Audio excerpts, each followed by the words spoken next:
এই ফোন ঘাটিস না সব সময়, ভাত কোটা খেয়ে নে। ফোন খেটে খেটে মাথাটা যাবে, চোখটাও যাবে। হ্যাঁ খেয়ে নিচ্ছি, তুমি যাও। তাড়াতাড়ি খেয়ে নে, কিন্তু ফোনটা রেখে দিয়ে আমি চললাম। ফোনটা রেখে খেয়ে নে, গরম গরম। খাচ্ছি। এই আমি ভাত কোটা রান্না করার আমার কি মানে হলো? গরম গরম যদি নাই খাবি তাহলে কাল থেকে আমি আর রান্নাই করবো না। আরে বাবা খাচ্ছি গো, অত বকছো কেন তুমি? হ্যাঁ, যতদিন মা আছে ততদিন গরম গরম খেয়ে নাও। বউ এলে তোমায় গরম গরম আর দেবে না। এটা বিয়ে হলে আমি যখন বলবো তখনই রান্না করে দিতে হবে। রাতে বললে রাতে রান্না করে দিতে হবে, সকালে বললে সকালে, দিনে বললে দিনে, যখন বলবো তখনই রান্না করে দিতে হবে, দেখবে তুমি। হ্যাঁ দেখবো, আমিও থাকবো, তুইও থাকবি। তোর বউ কেমন গরম গরম রান্না করে দেয় দুবেলা, এটাও আমি দেখবো।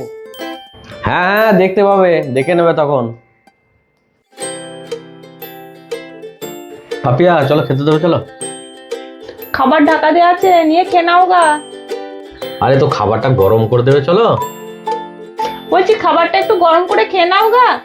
একটু ফোনটা দেখতে বসেছি, খেতে দেবে এসো, গরম করে দেবে এসো, নিজে করে খেয়ে নাও গা। সারাদিন তো কোনো কাজ নেই। হ্যাঁ আমার খাবারটাও একটু গরম করে বাড়বে, আমি যাচ্ছি।